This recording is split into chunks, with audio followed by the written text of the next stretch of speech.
Então, dando continuidade à nossa série de estudos, hoje o assunto abordado será a respeito dos apócrifos. Antes, vamos fazer uma oração?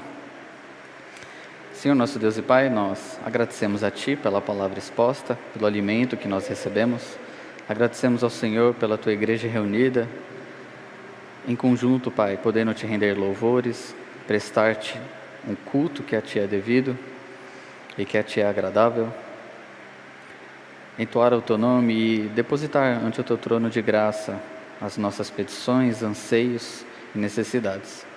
Te pedimos que fale conosco nesta aula, que o Senhor possa abrir a nossa mente, nos iluminar para que possamos compreender aquilo que está em Sua palavra, aquilo que ocorreu na história da igreja, e que possamos assim, Senhor, seguir firmes no caminho da piedade e no caminho da certeza cristã.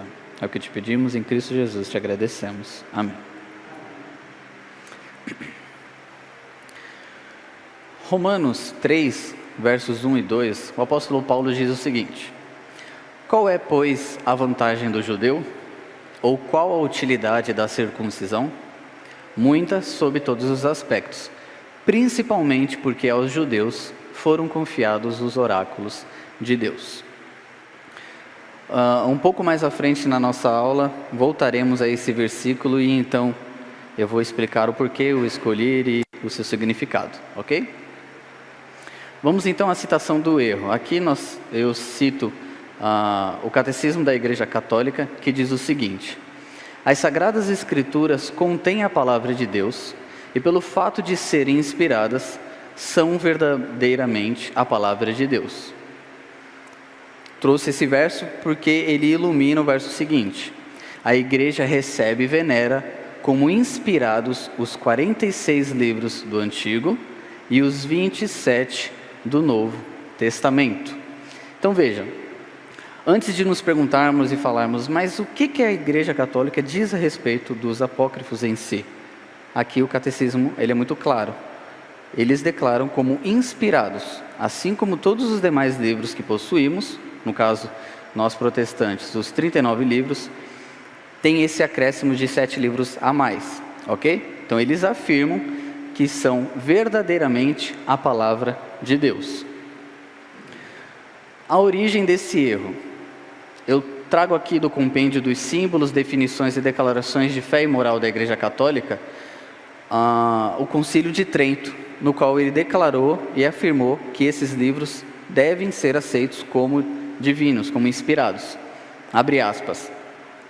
Para evitar dúvidas a respeito dos livros reconhecidos por este concílio, julgo oportuno acrescentar a este decreto o elenco. São os seguintes. E aí passa-se então a citação de todos os livros do Antigo Testamento. Para não ficar aqui uma leitura muito grande e enfadonha, eu trouxe apenas os livros que estão lá na lista, que são os apócrifos considerados por nós, mais as adições a Esther e Daniel. Quais são esses livros então que nós consideramos como apócrifos? Tobias, Judite, Baruque, Sabedoria, Eclesiástico, 1º e 2º Macabeus e as edições a Esther e a Daniel. Abre aspas novamente para o que o Concílio de Trento diz. Se, porém, alguém não receber como sagrados e canônicos esses livros em sua integridade, com todas as suas partes, quando eles afirmam aqui, dão ênfase em todas as suas partes, provavelmente estão falando a respeito das adições a Esther e Daniel. Tal como costumavam a ser lidos na Igreja Católica e estão contidos na antiga edição latina da Vulgata, e desprezar ciente e propositadamente as tradições antes mencionadas, ou seja, quem fizer isso e assim desse modo proceder, que seja anátema, que seja amaldiçoado. Então, antes de entrarmos em alguns detalhes e nas refutações propriamente ditas, vamos entender aqui o que são esses apócrifos, de onde eles vieram, como surgiram e assim por diante. Veja, a Septuaginta, que é a tradução grega das escrituras hebraicas, que foram encomendadas por Ptolomeu Filadelfo por volta ali do ano de 309 a 246 a.C., também desempenhou um papel no processo da canonização. Originariamente, incluía apenas os livros da Torá e mais tarde foi expandido para todos os outros livros. Esse período aqui nós geralmente conhecemos como período interbíblico. Lembram-se? Aquele período ali de Malaquias a Mateus, geralmente nas nossas Bíblias de estudo sempre possuem algumas informações muito importantes e relevantes disso. Nesse período, os judeus, eles estavam sob os julgos, dos gregos, e eles começaram a ser perseguidos por um tal de Antíoco Epifânio, e então eles fogem da cidade santa e acabam se espalhando para algumas outras cidades, dentre elas Alexandria. Alexandria ficava situada ali no Antigo Egito, era basicamente o polo, o centro cultural de todo o mundo. Dessa cidade, dentre, vamos chamar assim, bairros, dentre os seus 5 bairros principais, 2 eram compostos basicamente por judeus. Então, a gente vê que uma boa parte da população ali daquela cidade era judaica. E os gregos, como bem sabemos, valorizavam muito o aspecto cultural e principalmente literário. Por isso que quando geralmente nós ouvimos falar desse período como 400 anos de silêncio, 400 anos em que não houve voz profética e tudo, de fato foi um período em que não surgiram profetas para instruir o povo de Deus. Porém, falar que foi 400 anos de período estéril, digamos assim, é um certo equívoco, porque muita coisa se desenvolveu aqui nesses 400 anos, principalmente a literatura. Foi muito abundante. E os judeus não pararam e ficaram por aí. Eles também produziram grande parte de sua literatura nesse período principalmente. E é aqui então que surgem os apócrifos, ok? Dentre esses outros escritos judeus que nós conhecemos como os apócrifos, então, Ptolomeu Filadelfo ele resolve solicitar a tradução da Bíblia hebraica para o grego, para enriquecer ainda mais a cultura. Veja, uma característica marcante desse período grego, o período de helenização, era que eles relativamente respeitavam a cultura dos países a qual eles estavam dominados, ok? Não era diferente aqui. A questão se dá principalmente porque os judeus que estavam ali naquela cidade começaram a perder o seu idioma. Eles começaram a esquecer-se do hebraico e ficaram mais com o grego. Dito isso, então, ele solicita a tradução, que aí, como vimos aqui, primeiro foram os livros da Torá, ou seja, os 5 primeiros livros da lei de Moisés, e então depois foram traduzidos os restantes das Escrituras. Essa tradução ela ficou conhecida como a Septuaginta, LXX, ou a versão dos 70. Há uma lenda que diz que por isso que se origina esse nome, a Septuaginta, de que foi solicitado para que 72 monges, 72 rabinos, anciãos, pudessem fazer essa tradução, e aí ficou conhecido como a versão dos 70, mas isso é só uma lenda, ok? Provavelmente a Septuaginta deve ter demorado aí uns 150 anos até que ficou pronta de fato. E um ponto muito importante também, meus irmãos, é que quando falamos da Septuaginta, não existia uma versão da Septuaginta, apenas uma versão fechada. Existiam Septuagintas, ok? Nós temos o Códice Alexandrino, o Códice do Vaticano e o Códice Sinático, por exemplo, que acaba distinguindo o acréscimo de alguns livros, a exclusão de outros e assim por diante. Então não era uma versão fechadinha, bonitinha, como nós podemos hoje nos referir, por exemplo, que temos a Ara. E dela tem esses livros fechados e todas as outras cópias serão idênticas e iguais, ok? Só para esclarecer. Vejam, então daí surge então a Septuaginta, e por algum motivo, dentre os escritos judeus, a Bíblia judaica, foram acrescentados também os apócrifos. Talvez porque começou a relatar o que se passava naquele período, foram marcas históricas, de algum modo foram enxertados, e posteriormente os cristãos, principalmente ali dos primeiros séculos, começaram também a fazer as cópias da Bíblia e mantiveram esses apócrifos. Ok até aqui? Alguma dúvida? Meus irmãos, eu estou passando assim bem por cima, trazendo só fatos principais assim, mas eu indico os irmãos que estudem esse período porque é um período riquíssimo em um período de muita instrução. Então assim surge a Septuaginta, a versão grega da Bíblia hebraica, e aí surge também esses apócrifos, que começaram a ser colocados nos livros canônicos do Antigo Testamento. A questão toda é, como os judeus lidavam com esses textos? Será que eles também consideravam como inspirados por Deus? Nós vamos passar agora para as nossas refutações. Eu elenco aqui 4 pontos principais. Primeiro, Jesus e os apóstolos não os validaram. Em nenhum momento das Sagradas Escrituras que nós temos do Novo Testamento, nós vemos Jesus ou os apóstolos validando esses escritos, dando autoridade para eles. Aí alguém pode escutar, geralmente um romanista escuta e pode falar, mentiroso. Mas e aquele pequeno trecho que tem lá em Judas? Lembram-se desse trecho? Talvez não, porque geralmente não damos tanto destaque a isso. Veja, citação não significa necessariamente validação, ok? Paulo, como nós bem sabemos, em Atos, cita poetas ou filósofos gregos. Com isso, nós devemos subentender que esses escritos gregos, desses filósofos e pensadores, devem ser canonizados também? Nós agimos assim, ou a Igreja Católica Apostólica Romana age dessa forma? Provavelmente não. Então, citação não significa validação, ok? O segundo ponto. Embora alguns livros dos apócrifos sejam melhores e mais corretos que outros, e contenham várias diretrizes morais úteis, como o livro de sabedoria e o eclesiástico aqui, tá? Não é Eclesiastes. Todavia, porque contém muitas outras coisas falsas e absurdas, são merecidamente excluídos do cânon da fé. Por que eu trouxe esse argumento aqui? Vou fazer uma citação de um padre, ok? Um padre contemporâneo nosso, que diz o seguinte a respeito dos apócrifos. Outros livros apócrifos, porém, não só estão livres de problemas doutrinais sérios, como preservam tradições fidedignas.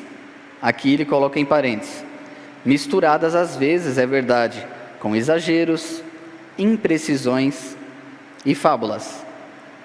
Daí que tenham gozado de autoridade e estima, chegando inclusive a ser considerados canônicos por autores antigos. Apócrifo, portanto, não é sinônimo de herético. E ele segue aqui o raciocínio de que apócrifo não é herético, assim por diante. E de fato, a palavra apócrifo do grego significa oculto, aquilo que é desconhecido, ok? Mas a questão aqui dessa citação, o que me intriga é o seguinte: consideramos o Antigo Testamento como palavra de Deus, sim ou não? Sim, todas as Escrituras é inspirada por Deus, nós sabemos. Por acaso, pode proceder de Deus, da palavra de Deus, exageros, imprecisões ou fábulas? Como que você lidaria com as Escrituras se olhasse e falava, nossa, isso aqui é um tremendo exagero, mas contém um princípio bíblico aqui que eu posso levar? Deus, ele preserva o princípio bíblico. Fica um tanto quanto esquisito, um tanto quanto incoerente. Eles foram rejeitados pela comunidade judaica, isso eu vou desenvolver no próximo slide, dando uma atenção agora aqui. Não possuem autoridade divina.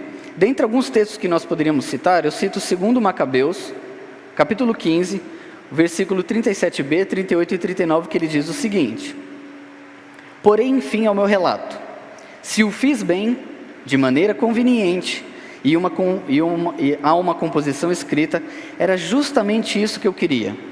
Se vulgarmente, de modo medíocre, é isso que me foi possível.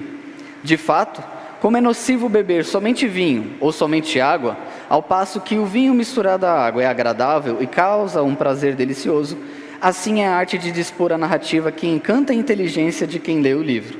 Aqui, porém, será o fim. Por acaso, quando nós lemos todos os outros livros canônicos do Antigo Testamento, nós vemos alguma vez Isaías ou Jeremias, olha, eu fiz o meu melhor aqui, pessoal. Eu escrevi, eu relatei, espero ter colocado numa ordem assim que agrade o sabor literário requintado de vocês, mas se foi de modo medíocre, sinto muito, era o que me foi possibilitado. Percebe? Eles não chamam para si autoridade divina. Poderíamos citar também o livro de sabedoria, na qual segue um relato de todos os acontecimentos que estão registrados no Antigo Testamento, e aí ele fala, esta é a palavra de Deus, é assim que foi mantido pela tradição de Moisés e tudo. Mas espera, se esse livro é canônico também, ele não deveria colocar uma ênfase e falar, é assim que eu prescrevo a vocês também, e assim que digo, ou assim diz o Senhor, assim deve ser levado em consideração. Não, parece que está ali só como título de informação, não parece autoritativo em si, ou seja, eles não possuem uma autoridade divina. Uma leitura básica por qualquer cristão instruído pode ver isso, pode demonstrar que eles não arrogam para si como inspirados, como autoritativos, diferente de outros escritos que nós vemos do Antigo Testamento. Então veja, e um outro motivo também é que eles foram rejeitados pela comunidade judaica. Sobre isso aqui, muitos críticos afirmam que, na verdade, nós devemos questionar quando foi então fechado o cânon do Antigo Testamento. Se eles foram rejeitados, quando exatamente eles foram rejeitados? E alguns críticos afirmam que isso aconteceu no concílio, ou no sínodo de Jânia, que ocorreu no final do 1º século depois de Cristo. Mas evidências internas e externas parecem retroagir pelo menos 250 anos antes. Joséfo, ele declara o seguinte, Joséfo era um historiador judeu daquela época, ok? Tanto é que ele é uma das principais fontes que nós temos ali de informação que ocorreu do período intertestamentário para ali nos primeiros anos ali da era da igreja cristã. Ele diz o seguinte, não há, pois, entre nós milhares de livros em desacordo e em mútua contradição, mas há sim apenas 22 livros que contêm a relação de todo o tempo e que com justiça são considerados divinos. Destes, 5 são de Moisés e compreendem as leis e a tradição da criação do homem até a morte de Moisés. Este período abarca quase 3.000 anos. Desde a morte de Moisés até a de Artaxerxes, rei dos persas, depois de Xerxes, os profetas posteriores a Moisés escreveram os fatos de suas épocas em 13 livros. Os outros 4 contêm hinos em honra a Deus e regras de vida para os homens. Desde Artaxerxes, sucessor de Xerxes, até os nossos dias, tudo tem sido registrado, mas não tem sido considerado digno de tanto crédito quanto aquilo que precedeu esta época, visto que a sucessão dos profetas cessou. Mas a fé que depositamos em nossos próprios escritos é percebida através de nossa conduta, pois, apesar de ter se passado tanto tempo, ninguém jamais ousou acrescentar coisa alguma a eles, nem tirar deles coisa alguma, nem alterar neles qualquer coisa que seja. Por que então ele elenca 22 livros? Aí você fala, Tiago, a gente tem 39, e agora? É um problema para nós? Não. Aqui o que dá é a questão da organização dos livros. Os judeus, geralmente, 1º e 2º Reis, Crônicas, juntavam em um livro só e conformavam essa ordem dos livros ao alfabeto hebraico. Por isso 22, que o alfabeto hebraico possui 22 letras, ok? Outros organizam como 24, destrinchando ali Neemias, se eu não me engano, e Lamentações de Jeremias, do livro de Jeremias, acaba ficando 24, que é a ordem do alfabeto grego, que é a quantidade de letras do alfabeto grego. Ou, na igreja medieval, os próprios pais da igreja relacionavam isso aos 24 anciãos que são encontrados em Apocalipse. Ou seja, sendo 22, 24 ou 39, esse era o cânon judaico. Esse era o cânon que os judeus aceitavam. Nós não afirmamos aqui que o cânon foi fechado no sínodo de Jânia. Nós acreditamos que isso foi fechado antes, pelo próprio testemunho, não só desse historiador, mas da própria comunidade da fé. A família da aliança recebia, atestava os escritos e os aceitava. Não há um mínimo comprovação e evidência de que os judeus tenham abraçado os livros apócrifos como sagrados e inspirados, como a palavra de Deus. Muitos deles certamente utilizavam sim desses escritos para situações e eventos históricos, mas não como a sua Bíblia fechada, ok? Alguma dúvida até aqui? Então nós vamos seguindo aqui o nosso raciocínio. São Jerônimo que fez a tradução dos livros do Antigo e do Novo Testamento para a Vulgata Latina. Fez uma distinção entre os livros canônicos e livros eclesiásticos. Este último ele julgou circular pela igreja como uma boa leitura espiritual, mas não foi reconhecido como escritura autorizada. A situação permaneceu obscura nos séculos seguintes. Então veja, aqueles que nos acusam, geralmente os romanistas, que dizem assim, veja, não nos importa a opinião dos judeus, o que nos importa é a opinião dos apóstolos, e eles usavam a Septuaginta. Então se eles usavam a Septuaginta, tinha lá os apócrifos, logo aceitamos os apócrifos, porque em nenhum momento eles recusaram. Temos aqui um tradutor autorizado e encomendado da tradução da Bíblia para a Vulgata. E se eu não me engano, no prefácio, em todos os livros possuem prefácios, e Jerônimo fez esses prefácios da Vulgata. Se eu não me engano, no prefácio a Judite, ao livro de Judite, e aos escritos de Salomão, ele coloca lá, esses livros não são reconhecidos como canônicos, ou não estão enxertados na Bíblia hebraica. O que acontece? Foi encomendada a tradução da Vulgata, ele fez a tradução e a princípio ele ia deixar fora os livros apócrifos. Mas então o bispo lá, a autoridade, falou, não, quero que ponha. Só que foi a contragosto de Jerônimo. Jerônimo não os considerava, assim como outros pais da igreja não consideravam esses livros canônicos. Então o que ele fez? Ele fez esses prefácios, deixou isso claro e colocou como uma espécie de apêndice.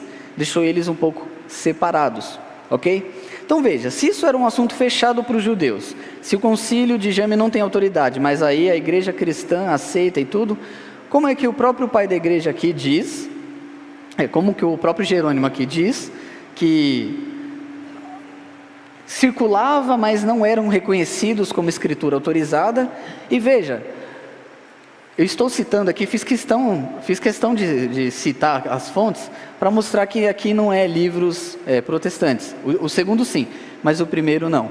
Que não é um livro protestante, logo eu estou trazendo uma fonte que deve ser, colocada em xeque o crédito, porque deve estar seguindo uma visão. É uma fonte católica. Neocatólica Enciclopédia, volume 2. A nova Enciclopédia Católica, volume 2, diz isso. Atesta isso, e tantas outras citações. Vamos ver mais um pouquinho.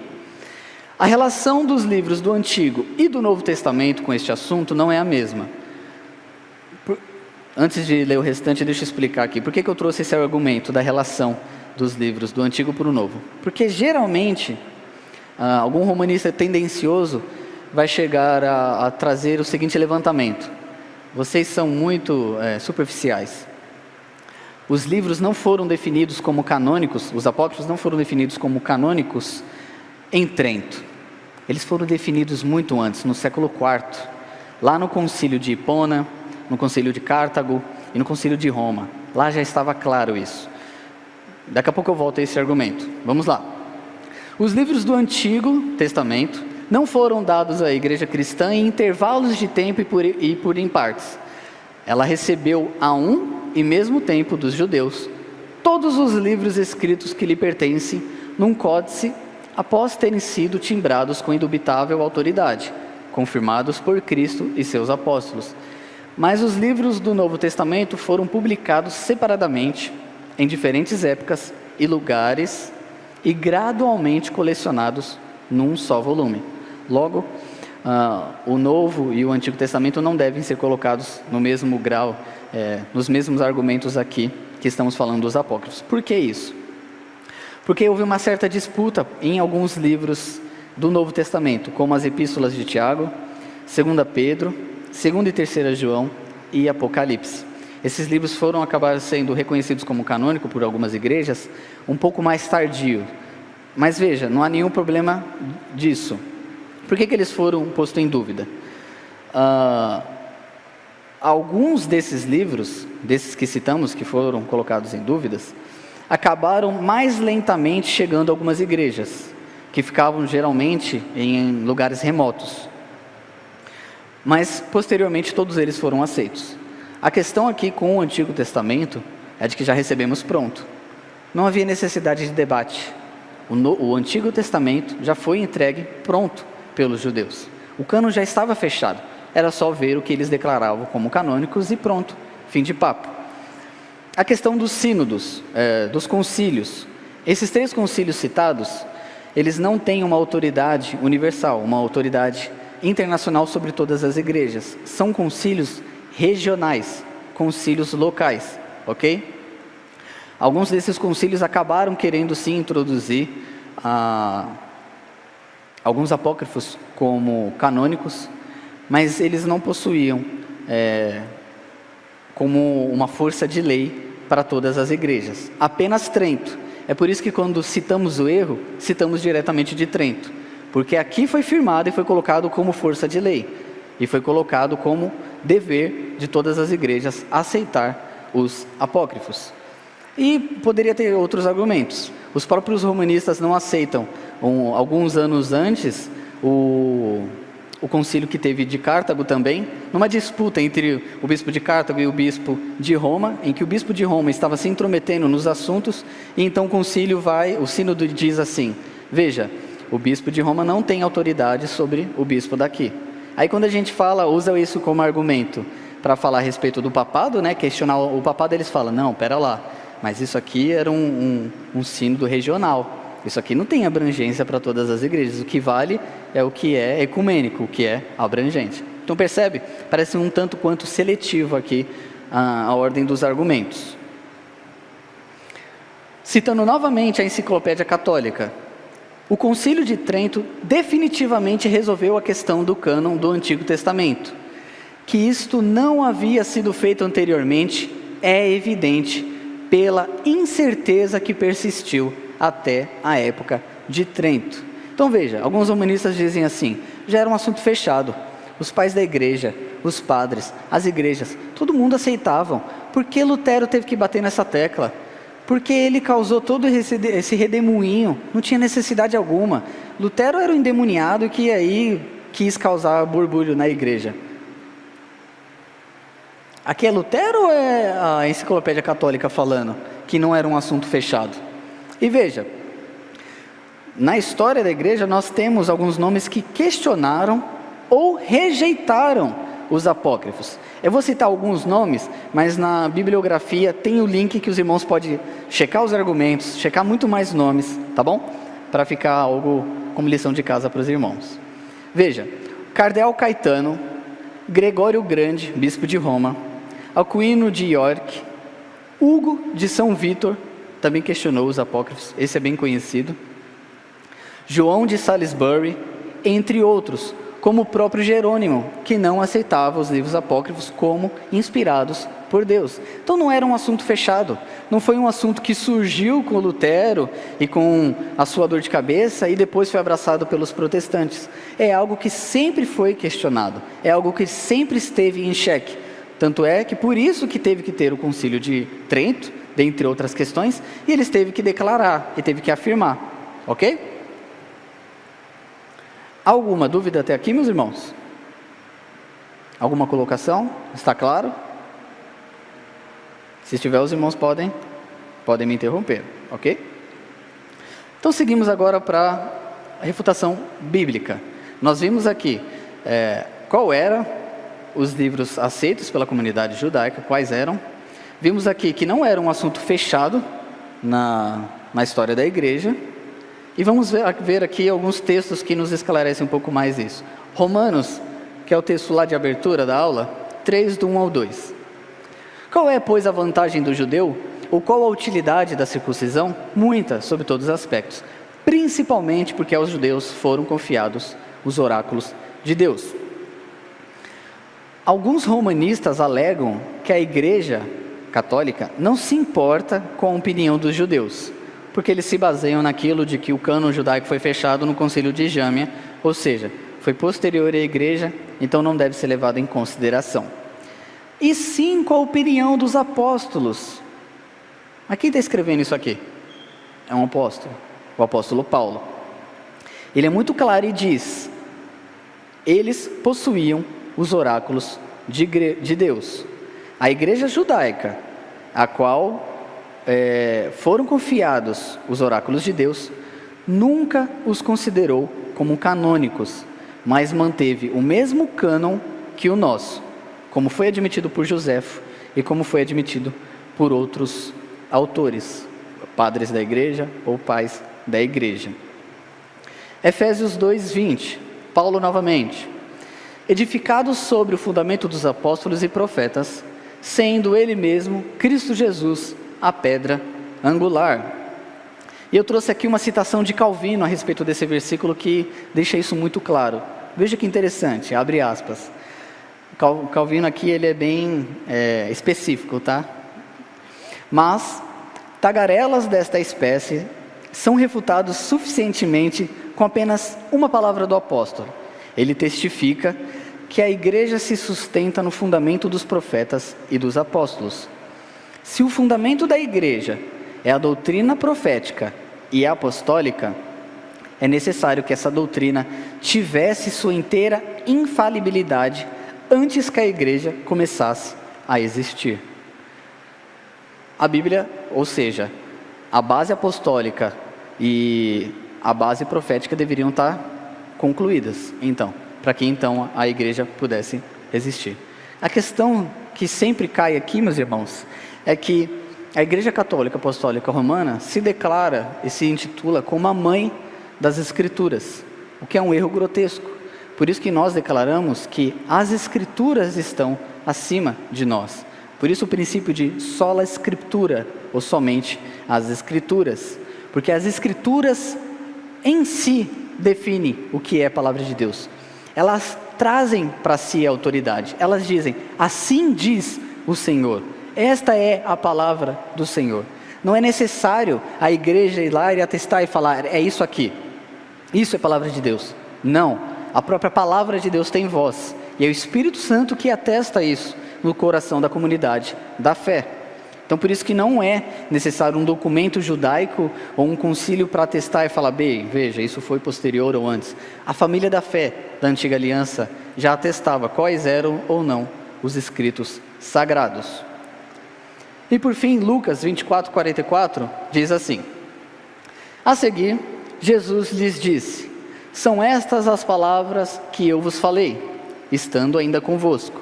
Importava se cumprisse tudo que de mim está escrito na lei de Moisés, nos profetas e nos salmos. Aqui, meus irmãos, é uma característica clássica judaica, de dividir o Antigo Testamento em basicamente 3 partes. Às vezes 2, mas geralmente em 3 partes. A lei, os profetas e os salmos, ou os escritos, ok? Essas são as 3 grandes divisões que eles fazem. Provavelmente, ao que tudo indica, Cristo, ao fazer e confirmar essa divisão, lei, profetas e salmos, ele está claramente aprovando o cânon judeu e excluindo aqueles livros que não estão incluídos nesta classe. Ok? Novamente, Cristo citando então essa tripartição, está provavelmente dando autoridade e confirmando a tripartição feita pelos judeus, de lei, profetas e salmos, ou a gente pode encontrar também os escritos, como divisão também. Então, meus irmãos, bem resumidamente foi isso a aula. Ficou alguma dúvida? Ou os irmãos gostariam de acrescentar alguma coisa? Eu tentei ser um pouco mais abrangente, focar nos embates principais, mas concluindo então, alguma dúvida? Podemos seguir? Concluímos então desses estudos de materiais que nós podemos consultar. Existem razões mais fortes para reconhecer apenas a coleção tripla, Torá, Profetas e Escritos, como depósito divino das Escrituras.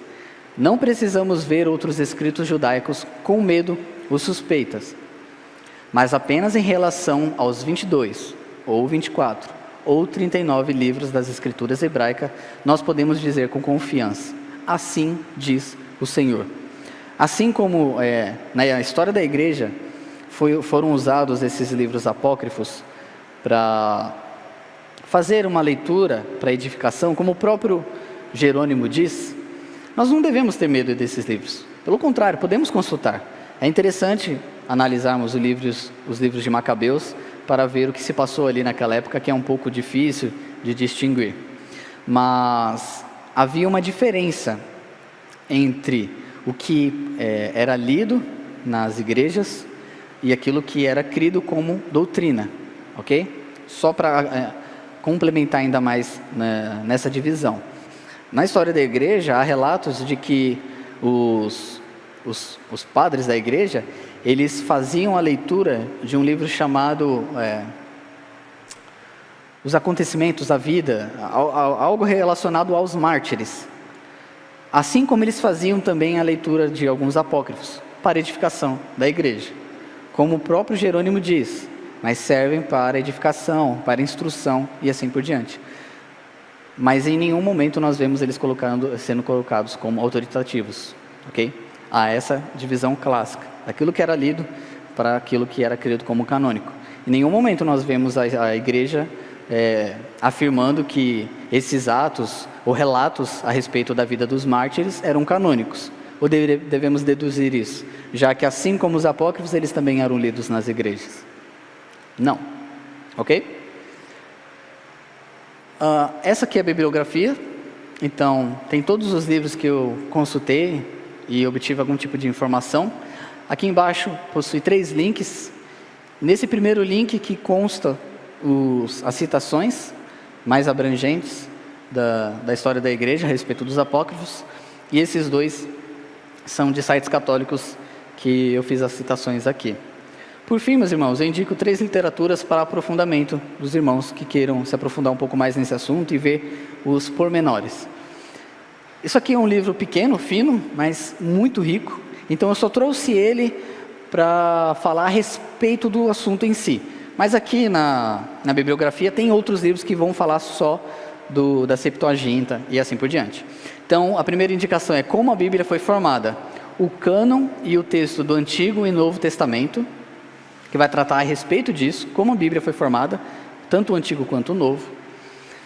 Trago aqui uma história do pensamento cristão, disponibilizado pela nossa editora, do historiador Justo Gonzalez, e do Gerald Bray, Igreja, um relato teológico e histórico. Esses 2 livros eu trouxe para os irmãos se aprofundar um pouco mais nos pensamentos que foram desenvolvidos, nos debates a respeito dos sinos e assim por diante, para ser um material complementar, não ficar somente no assunto do cânon, ok?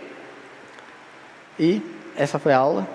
Se os irmãos tiverem alguma contribuição ou alguma dúvida que tenha surgido. Ok, espero que tenha sido claro, então.